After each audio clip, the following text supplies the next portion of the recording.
கர்த்தருடைய பரிசுத்த நாமத்துக்கு ஸ்தோத்திரம்.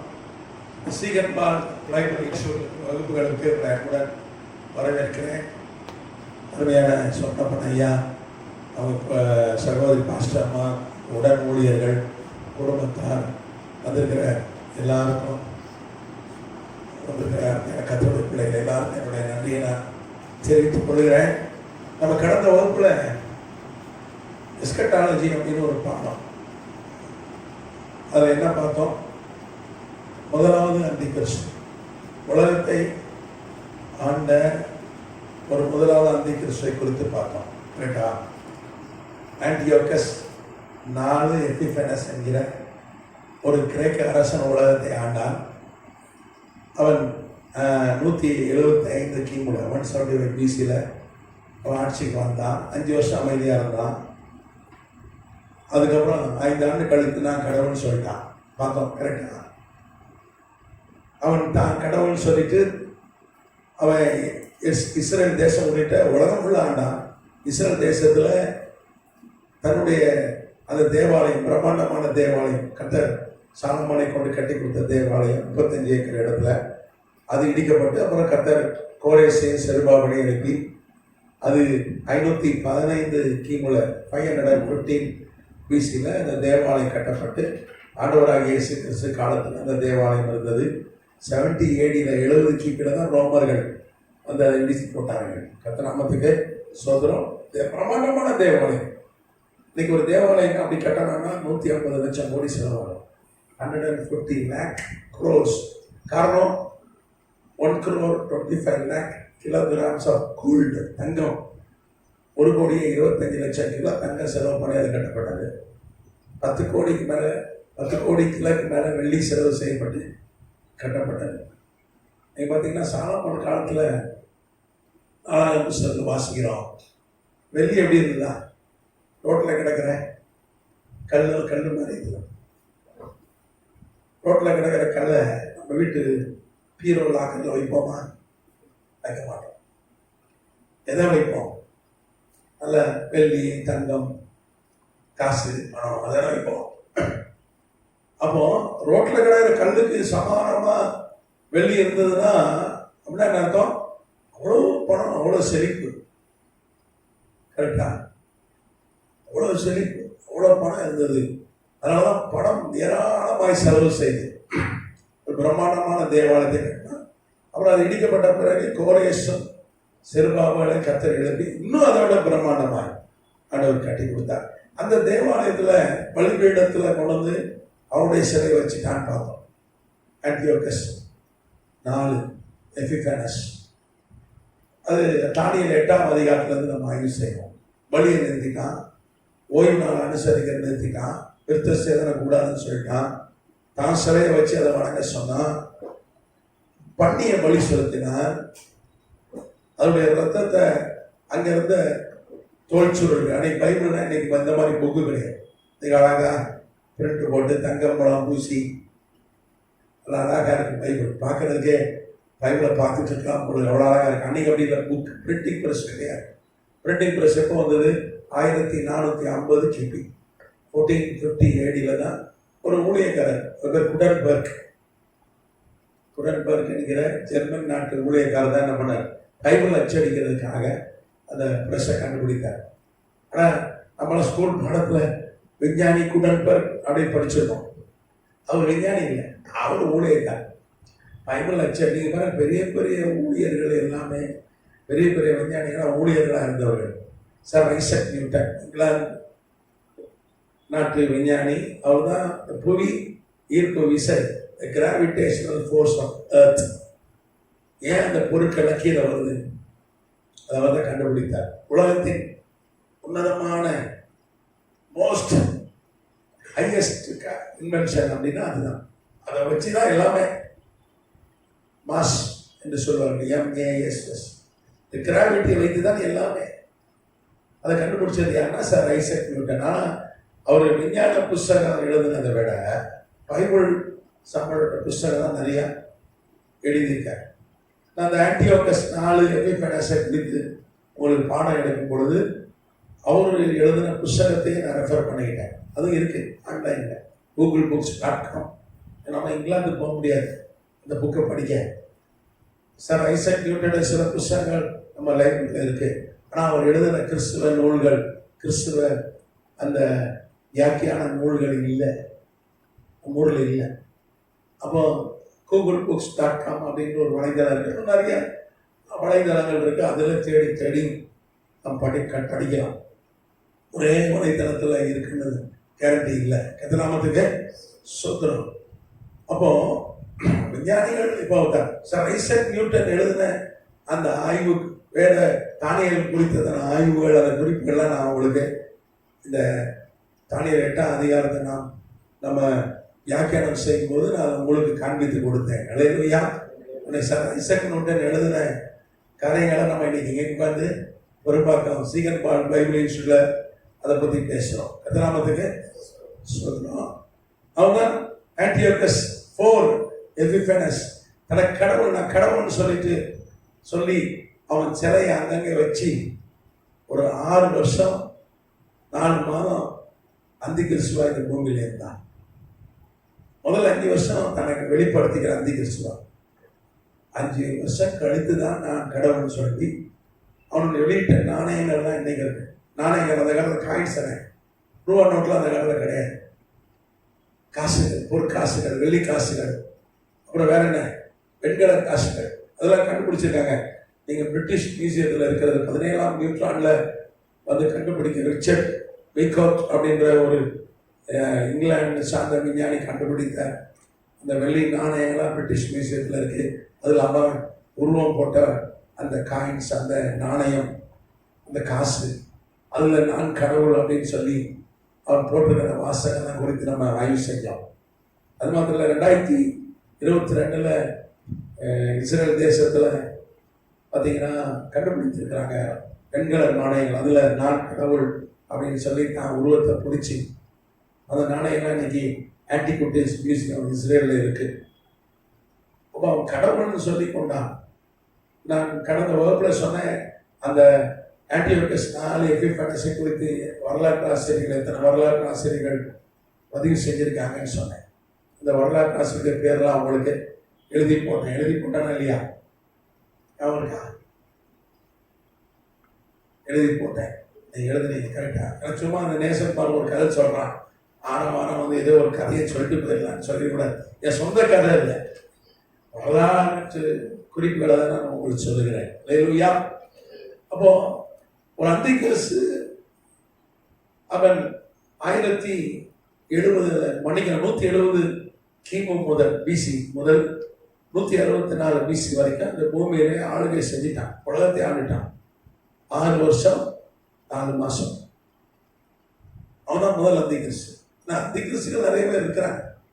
இந்தியாவில் கூட ஒருத்தர் 10 வருஷம் பிரதமராய் இருக்கிறவர், இருந்து கொண்டிருக்கிறவர் திடீர்னு சொல்லிட்டாரு, நான் வந்து I am not a biological child. நான் எப்படி பிறந்தேன்னா வானத்திலிருந்து வந்துட்டேன் எங்கள் அம்மா வயிற்றுக்குள்ள, நான் ஒரு அவதாரம் அப்படின்னு சொல்றாரு. எப்போ சொல்றாரு? இப்போ சொல்றாரு, அப்போ சொல்லல. 10 வருஷம் ஆட்சி, அதுக்கு எலெக்ஷன் நேரத்தில் தான் சொல்றாரு, நான் அவதார புருஷன்.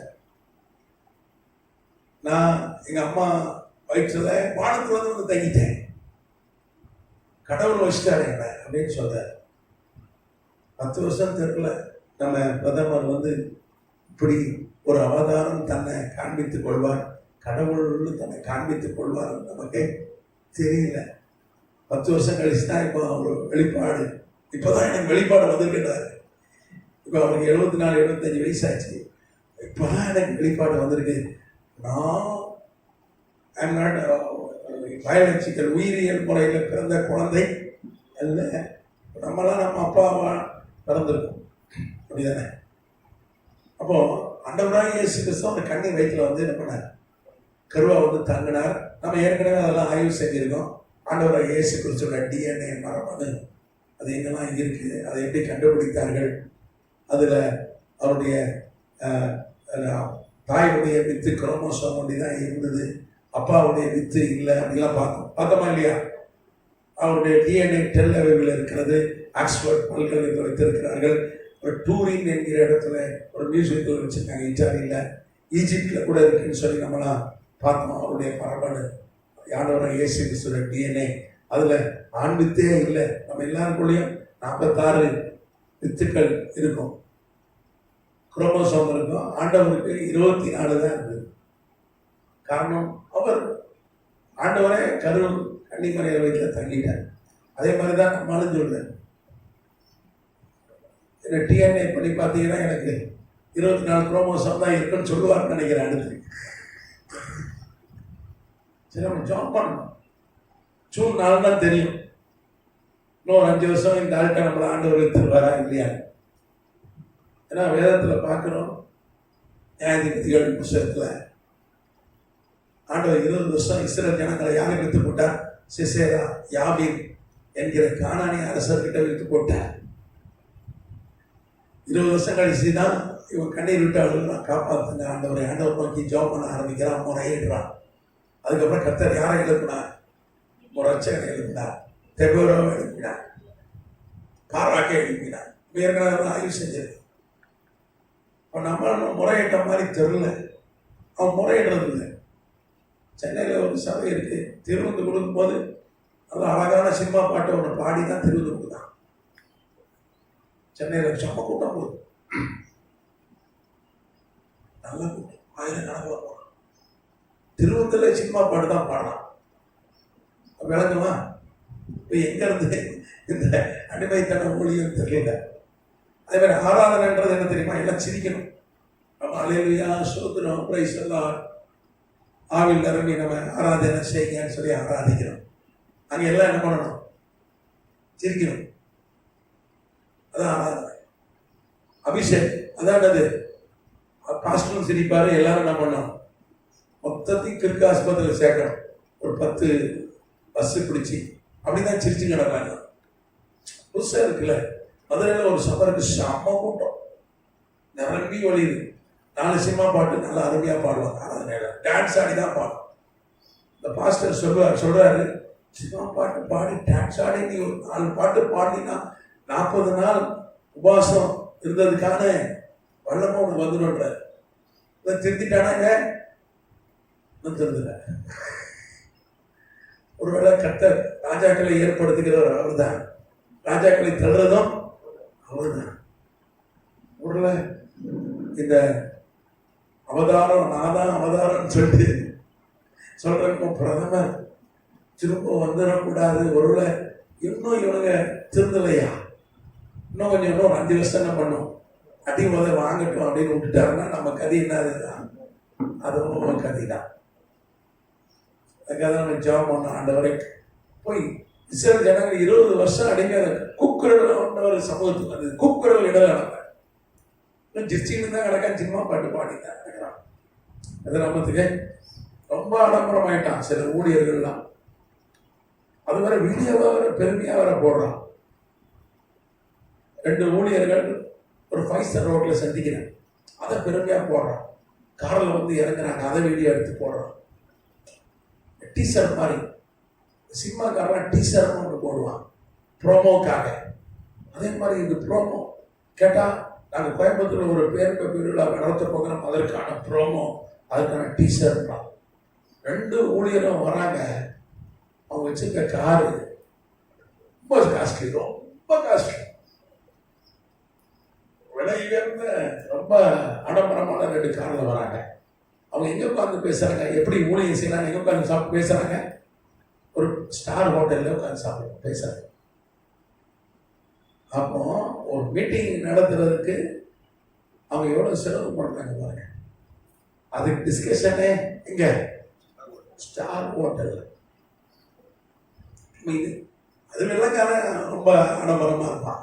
அது அமெரிக்கா ஊழியர்கள் சிலர் ரொம்ப ஆடம்பரமாக இருப்பான். இந்தியாவுக்கு ஊழியத்துக்கு வந்தால் அவன் இந்தியாவில் தங்க மாட்டான், துபாயில் போய் தான் தங்குவான். ஒரு ஊழியர் பெங்களூரில் மீட்டிங் நடத்த வந்தார். தனி விமானம் எடுத்து மீட்டிங் முடிச்சுட்டு அவர் எங்கே போனார், துபாயில் போய் என்ன பண்ணார், எனக்கு துபாயில் ஒரு ஹோட்டல் இருக்கு, அங்கே தங்கினா தான் தூக்கம் வரையா அப்படின்னு போய் தங்கிட்டு டெய்லி இங்கே மீட்டிங் ஒரு போய் தங்குவார். ஒரு அம்மா அவங்க ஊழியம் செய்து ரொம்ப ஃபேமஸ், அமெரிக்காவில் உலகம் ஃபுல்லாக ஃபேமஸ். அது வந்து தன்னுடைய கட்டில் தன்னுடைய மெத்தை எங்கே போனாலும் கொண்டு போகும். இந்த நாட்டுக்கு போனாலும் அது கூட என்ன வரணும், அந்த அம்மா படுக்கிற பெட்டு, அந்த அம்மா படுக்கிற கட்டில், வேற எங்க படுத்தாலும் அந்த அம்மாவுக்கு தூக்கம் வராது. அதுக்கு ஒரு தனி பிளேன் வேணும். இந்த அம்மா கட்டில் தூக்கி வர்றதுக்கு என்ன வேணும், என்ன ஆடம்பரம் பையா. இந்த லூசிபர் கூட இவங்களை பார்த்து வைக்கப்படுவோம். ஏன்னா ஏசாயா 14 வாசிக்கிறோம், லூசிபரை ஏன் தள்ளினார், என்ன கிளாஸ் நடத்திருக்கோம் அதை குறித்து. ஏன் ஆடம்பரம், லூசிபரே வைக்கப்பட்டுருவான், இவன் நம்மளாம் மிஞ்சிட்டான் ஆடம்பரத்தில். இன்னைக்கு ஆடம்பரம் நிறைய இருக்கு. கத்தர் இருக்கிறார். பெரிய பெரிய பணக்காரன், பெரிய பெரிய தொழில் அதிபர், 10 லட்சம் கோடி சொத்து வச்சிருக்கவனா எளிமையா தான் இருக்கிறான். ஆனா நம்மால் பண்ற அட்டூழியம், நம்மால் பண்ற வந்து பகட்டு ரொம்ப தாங்கவே முடியல. ஆனா நம்ம ஜெபம் பண்றோம். அல்லேலூயா. கர்த்தர் நாமத்துக்கு ஸ்தோத்திரம். பணி ஏற்ற ஆயிற்று. எனினும் வேத புஸ்தகத்தில் ஒரு கொஞ்சம் அப்போ முதல் அந்தி கிறிஸ்துவை குறித்து நாம் பார்த்துட்டோம். தானியேல் 8ஆம் அதிகாரத்தில் சொல்லப்பட்டு அவன் 2300 ராப்பகல் அவன் என்ன பண்ணுவான், இந்த பூமியில ஆளுகை செய்வான், தான் கடவுள் சொல்லி ஆளுகை செய்வான், பிற்பாடு அவன் வீழ்ச்சி அடைவான் அப்படின்னு சொல்லி நம்ம ஆய்வு செஞ்சோம். அப்படிதானே? பஸ்கா அனுசரிக்க கூடாது, பலி செலுத்தக்கூடாது, ஓய்வு நாள் அனுசரிக்க கூடாது, தேவ ஊழியர்லாம் கொன்று போட்டான், பைபிள்லாம் எரிச்சு போட்டான், அன்னைக்கு தோல் சொல்லினான், பண்ணிய பலிபீடத்தில் பலி செலுத்தினான், தெருவா கிராம கிராமமா தன்னுடைய சிலையை கொண்டு போய் வச்சு வணங்க சொன்னான். அப்புறம் அவனுக்கு எதிராக மட்டாத்தியஸ் மற்றும் அவருடைய 5 குமாரர்கள், ஆசாரியர்கள், மட்டாத்தியர் பிரதான ஆசாரியன், அவருடைய பிள்ளைகள் 5 பேர் இவனுக்கு எதிராக எழுப்பினார்கள். ஆனால் அவனை கொலை செய்ய வகை தேடினான். ஒளிஞ்சி மோடி இன் ஒரு கிராமம், என்னது மோடி இன் இஸ்ரேல் இருக்கு, அந்த கிராமத்தில் ஒளிந்திருந்தாங்க. அங்கேயும் இந்த சிலையை கொண்டு வந்துட்டான், வச்சு தேர்களை கொண்டு வந்து எல்லாரும் வணங்கினா, கத்தி மனையில் வணங்க சொன்னான், ராணுவம் வணங்க சொல்லிச்சு, இவருக்கு வணங்க மறுத்தார். இவர்களுக்கு நம்ம கத்தி எடுத்தார்கள். மட்டாத்தியாசம் அவருடைய பிள்ளைகளை கத்தி எடுத்தாங்க. பழைய ஏற்பாட்டில் ஊழியை கத்தி எடுக்கிறது அது கர்த்தர் அன்னைக்கு அனுமதிச்சார். பழைய ஏற்பாட்டில் பைபிளில் கத்தி எடுத்து வந்து பெரிய பெரிய ஊழியர்லாம் கட்டி எடுத்து என்ன பண்ணியிருக்காங்க, ரத்தம் செஞ்சிருக்காங்க. யாராவது ஒரு ஊழியர் பேர் சொல்லி பார்ப்போம். சாம்பல் தீர்க்கதரிசி என்ன பண்ணார், ஒரு ராஜாவுடைய தலையை என்ன பண்ணார், வெட்டி வீசிட்டார். யார் அந்த ராஜா? அமலேக்கிய அரசன். சவுல் பிடிச்சிட்டு கொண்டு வந்து பொருள 2 பேரும் சரி சமமா வந்து கேட்கிறான். என்ன 2 பேரும் ரொம்ப க்ளோஸ் ஆகிட்டாங்க. சவுல் அவனை மன்னித்து விட தயாரா இருக்கிறான். இவன் வந்து சவுலுடைய பட்டயத்தை எடுத்து என்ன பண்ணான், ஒரே போட்டான். அப்புறம் இன்னொருத்தர் பெரிய பட்டாக்கத்தி பைரவனா இருந்தார், ஒரு தீர்க்கதரிசி. அவர் யாரு? எலியா. பாகால் தீர்க்கதரிசிகள்லாம் ஒரு ரூம்ல அடைச்சு போட்டு மனுஷன் சுத்தலாம் பாருங்க கத்திய. வரலாறு சொல்கிறது பல பேரை வெட்டி சாட்சி. பழைய ஏற்பாடு. நான் புதிய ஏற்பாட்டில் ஆண்டவர் மோசேயை எத்தனை பேரை வெட்டினான், யோசுவா வெட்டினான், அப்படிதானே? பழைய ஏற்பாட்டில் கர்த்தர் அனுபவிச்சார். ஆனால் புதிய ஏற்பாட்டில் பட்டயத்தை எடுக்கிறவன் பட்டயத்தால் அடிவான் சொன்னான். பேதுரு வந்து மல்கூஸ் காதை வெட்டினான். இந்த காலை நல்ல வேலை ஒட்ட வச்சார் ஆண்டவர். ஒட்ட வைக்கலன்னா இங்க 3 சிலுவை இருந்திருக்காரு. அன்னைக்கு எத்தனை சிலுவை இருந்திருக்கோம்? 4. இந்த பக்கம் திஸ்மாசன் ஒரு குற்றவாளி, அவன் தான் ஆண்டவரை கடைசி நேரத்தில் ஏற்றுக்கொண்டான். இந்த பக்கம் ஜஸ்டஸ், அவன் ஆண்டவரை ஏற்றுக்கொள்ளலை. 4வது ஒரு சிலுவை இருந்திருக்கும். அது யாரு? பேதுரு. அதனாலதான் ஆண்டவர் அவன் தலையை தான் வெட்டினான். மல்கூஸ்க்கு தலைக்கு தான் ஏன் பண்ணான். அது மிஸ் ஆகி என்னாச்சு, அவன் புரிஞ்சிட்டான், காது இப்படி போயிடுச்சு. அப்போ அதான் சொன்னார், பட்டையை தேடுகிறவன் பட்டயத்தால் வடிவாங்க. புதிய ஏற்பாட்டில் ஊழியக்காரன் வன்முறையில் இறந்துட்டார். பழைய ஏற்பாட்டில் அவர்கள் கத்தி பிடித்தாங்க. அப்படிதான் பட்டத்தியாசை தான் பண்ணான். புதிய இது வேற அக்ரிமெண்ட், இது புதிய உடன்படிக்கை. அது பழைய பழைய ஆட்படிக்கை பார்த்தீங்கன்னா, மனிதர்களை நீ பார்த்துக்க, பிசாசை நான் பார்த்துக்கிறேன். ஒரு ஊழியக்காரன் பிசாசு துரத்தவே இல்லை. நீங்க பைபிளை பாருங்க, பழைய ஏற்பாட்டுல லூக்கா 10 தான் அதிகாரம் கொடுக்கிறார். 70 பேருக்கு துள்ளி குதித்தார்கள். இயேசுவின் நாமத்தை சொன்ன பிசாசுக்கு எங்களுக்கு கீழ்ப்படிந்து இந்த உலகத்துல இதுவரைக்கும் நடந்தது இல்லைன்னு சொல்லி துள்ளி குதித்தார்கள். ஆண்டவர் சொன்னா, இதெல்லாம் ஒரு சாதாரண விஷயம்ப்பா, உன் பேர் எங்க இருக்கணும், தெய்வ புஸ்தகம், அதான் பெரிய விஷயம், இதுக்கு போய் குதிச்சு கிடக்கிற, அதுக்கு சந்தோஷப்படும் அப்படின்னாரு. அப்போ புதிய ஏற்பாட்டுல தான் ஒரு கர்த்தருடைய பிள்ளைகளுக்கு, ஊழியர்களுக்கு பிசாசை துரத்துற ஒரு அதிகாரம் நமக்கு கொடுத்திருக்கிறார். அதுவரை பிசாசை யாருமே துரத்தல.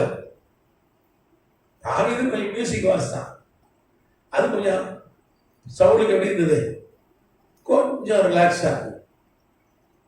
தாவி ஓடிடல. இசைவாசி கர்த்தருடைய சங்கீதத்தை பாடின பொழுது அன்னைக்கு எப்படி பிசாசு துரத்துவாங்க தெரியுமா? ஜெப ஆலயத்துல நடுவில் இந்த பேய் பிடிச்ச ஆளை உட்கார வச்சுருவான். எல்லாம் உட்காந்து என்ன பண்ணுவான், பாட்டு பாடி ஜெபம் பண்ணுவான், சங்கீதம் 90 சங்கீதத்தை வாசிப்பான்.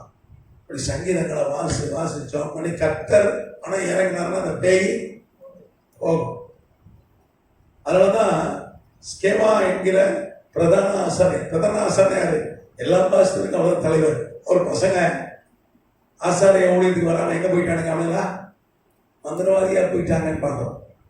அவங்க பிள்ளை தானே சொன்னாங்க, இயேசுவை பவுல் பிரசங்கிக்கிற இயேசுவை நாமத்தில் பிசாசே போ அப்படின்னு துரத்துறாங்க. அவர்கள் இயேசுவை ஏற்றுக்கொள்ளல, மந்திரவாதிகள் அவர்கள். என்னன்னா ஈஸியா இருக்கு இந்த மந்திரம், இந்த மந்திரத்தை பயன்படுத்த. பவுல் இயேசு நாமத்தில் போனா பிசாசு ஓடிச்சு. அப்பதான் பேய் சொல்லிச்சியோ, பவுல் எங்களுக்கு தெரியும், இயேசு எங்களுக்கு தெரியும், பவுல் தெரியும், நீ யாரையா? இப்ப கர்த்தருடைய பிள்ளைகள் தான் அவர் நாமத்தை சொல்ல முடியும். இயேசுவை வணங்குகிறவர்கள், விக்கிரகாராதனை செய்யாதவர்கள் இயேசுவின் நாமத்தை சொன்னா பிசாசனம் போனோம் ஓடும். இல்லைன்னா வந்து 2 மிதிக்கும். அவங்களாம் ஓடி போயிட்டானுங்க. பிசாசு ஏத்து நிலங்கள் அப்பொழுது உங்களை விட்டு ஓடி போவான். நம்ம சொன்னா ஓடிடும், சின்ன பிள்ளை சொன்னா கூட ஓடிடும். ஆனா ஆண்டவரை விசுவாசியாதவன், அவரை வணங்காதவன், விக்கிரகாரன் சொன்ன இயேசு நாம் சொன்னா என்ன பண்ணாது, இவன் ஓடி போடும். அப்போ பழைய ஏற்பாட்டு ஊழியர்களுக்கு கர்த்தர் பிசாசை நான் பார்த்துக்கிறேன், மனிதர்களை உன்கிட்ட கொடுக்கிறேன்னு கொடுத்தார். ஆனா புதிய ஏற்பாட்டில் அப்படி இல்லை, மனிதர்களை நான் பார்த்துக்கிறேன், பிசாசை நீ பார்த்துக்கோ. இப்ப தானியேல் கூட 10ஆம் அதிகாரத்தில் ஜெபித்த பொழுது பதில் வரல, 21 நாள் லேட்டு. ஏன் கேட்டா அந்த சாத்தான் பிடிச்சு வச்சுட்டான் தேவதூதன். அப்ப தானியேலுக்காக கர்த்தர் என்ன பண்றார், காபிரே மிகாவேலை அனுப்பி அந்த பதில் வருது, தடை. இப்போ அப்படி இல்லை. இப்போ உன் பதில பிசாசு பிடிச்சு வச்சிருக்கானா, அது காரணம் நீ அவனை வந்து என்ன பண்ணல, டீல் பண்ணல. இயேசு நாமத்துல எனக்கு பதில், என் பதில தடை பண்ணுகிற பிசாச இயேசு நாமத்துல என்ன பண்றேன்னா கட்டுறேன். என் பதில ஜெபத்துக்கான பதில் தடை பண்ணாத நீ ஜெபம் பண்ணணும். நம்ம அப்படி ஜெபிக்கிறது இல்லை. 2014 ஆண்டவர் கற்றுக் கொடுத்தாரு எனக்கு அப்படி ஒரு ஜெபம் பண்றது. 2014 நான் எத்தனை வருஷம் ஆச்சு, இப்போ 2014 8-9 ஆண்டுகள் ஆச்சு. அப்படிதான் கற்றுக் கொடுத்தாரு. நான் ஜெபம் பண்ணி ஒரு ஜெபம் பண்ணும்போது நான் சொல்றேன், இதுக்கான பதில பிசாசை தடை பண்ணாத இயேசு. நம்ம பதில பிசாசை பிடிச்சு வச்சிருக்கான். நீங்க நினைச்சிட்டீங்க ஆண்டவர் மிகாவேலை அனுப்புவாரு, தானியேலை அனுப்புற மாதிரி. நீ தான் அதை அவனை கட்டி அதை பதில வாங்கிக்கிறோம். அவன் 2வது வானத்துல வானமண்டலில் சுற்றி திரிகிற பொல்லாத ஆவிகளின் சேனை அங்கே இருக்கிறார். அவனுடைய ஆபீஸ் அங்கதான் இருக்கு, ஹெட் குவார்டர்ஸ். ஒரு காலத்துல பரலோகத்துல இருந்தான், அவனை கீழே கட்ட தள்ளிட்டார். எபேசியர் 6 வாசிக்கிறோம், வான மண்டலங்களில் உள்ள பொல்லாத ஆவிகளின் சேனை,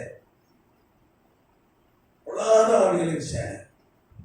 ஒரு என் பிரசங்கத்தை ஒரு சகோதரி கேட்டாங்க, அதான் சொன்னேன், தானியேல் 10ஆம் அதிகாரத்தில் அதை பிரசங்கம் பண்ணேன். அது ஒரு வாசம் கொடுங்க பிரசங்கம் பண்ணேன். அந்த மாதிரி சொல்லிச்சு, எல்லாம் எனக்கு தடை, இனிமேல் நான் ஜெபம் பண்ண போறேன், என் ஜெபத்துக்கான பதில பிசாசே தடை பண்ணாத. அந்த அம்மாவுக்கு வந்து 6 பிள்ளைங்க, 6 பேர் கல்யாணம் நடக்கல. அந்த அம்மா கட்டி தோமனிச்சேன், பதிலெல்லாம் மேல இருக்கு. இயேசு நாமத்தில் அந்த பதிலெல்லாம் நீ பிசாசை தடை பண்ணாத. 6 கல்யாணமா அந்த வருஷமே நடந்துச்சு. ஒரு 2 தலைமுறையே ஒரு சொத்து பிரச்சனை, அது தீர்ந்துச்சு. நல்ல வசதியா கல்யாணம் பண்ணிச்சு. ரொம்ப கஷ்டப்பட்டு ஒரு பெரிய வீடு வாங்கிட்டு. எவ்வளவு பெரிய வீடு தெரியுமா? ஒரு 9 கிரவுண்ட்ல வீடு வாங்கிட்டு. எத்தனை கிரவுண்டு? சென்னையில ஒரு 900 ஸ்கொயர் ஃபீட்ல வீடு வாங்கினாலே பணக்காரன். ஒரு அப்பார்ட்மெண்ட்டே 1 கோடி ரூபாய் சொல்றான், சின்ன அப்பார்ட்மெண்ட்டு. ஆனா அந்த அம்மா எவ்வளவு பெரிய இடத்துல வீடு வாங்கிட்டு 9 கிரவுண்ட் ஒரே ஒரு கட்டளை தான் கொடுத்துச்சு இயேசு நாமத்துல. வேணா அந்த பதிலாம் பொத்து சொல்லிச்சு, எல்லாம் பொத்துன்னு விழுந்துட்டு. நான் பிரசாந்த் கேட்டு போனேன், அதை மாதிரி நான் செஞ்சேன். பொத்துன்னு எல்லாம் விழுந்துட்டீங்க. நல்ல ஒரு நல்ல கார், ஒரு 35 லட்சம் ரூபாய் காரில் ஒரு டிரைவர் வச்சு நல்லா போகுது. ஒரு காலத்தில் யாரையாவது உதவி செய்ய மாட்டாங்க எந்த சகோதரி. இப்போ நம்ம பதிலில் எங்கே இருக்கு? Courier office. நம்ம பதில தடுக்கிற கொரியர் ஆபீஸ் எங்கே இருக்கு? நம்ம வண்டியை, நம்ம சொந்த வீட்டை, நம்ம உயர்வை, நம்ம எதிர்காலத்தை எல்லாத்தையும் அங்கே அவங்க வச்சிருக்கான். அவன் தடுத்து வச்சிருக்கான். அவங்க வந்த பதில் அவன் தடுத்து வச்சிருக்கான். ஆண்டவர் சொல்லிட்டாரு, இப்போ நீ தான் டீல் பண்ணிக்கிட்டான். உனக்கு என்ன பண்ணிட்டேன்? பவர் கொடுத்துட்டேன், அதிகாரம் கொடுத்துட்டேன். இப்போ இயேசு நாமத்தில் நம்ம என் பதில, என் வீட்டை வச்சிருக்கிய, என் வண்டியை வச்சிருக்கிய, என் உயர்வை வச்சிருக்கிய, எதிர்காலத்தை பிடிச்சி வச்சிருக்கிய, கல்லது கையடி இயேசு நாமத்தில் சொல்லுங்க. பொத்துன்னு எல்லாம் வந்து விழுந்துடும், எல்லாமே விழுந்துடும். சரி, நமக்கு டைம் ஆகிட்டு இன்னைக்கு ஸ்டடி இல்லை. கொஞ்சம் நம்ம என்ன பண்ணோம், ஒரு பொதுவாக பேசியிருக்கிறோம். நமக்கு அடுத்த வகுப்பில் நமக்கு ஸ்டடி இருக்கு. நீங்கள் கற்றுக்கொள்ளுங்க. கத்திரமலை ஆசீர்வதிப்பார். சரியா?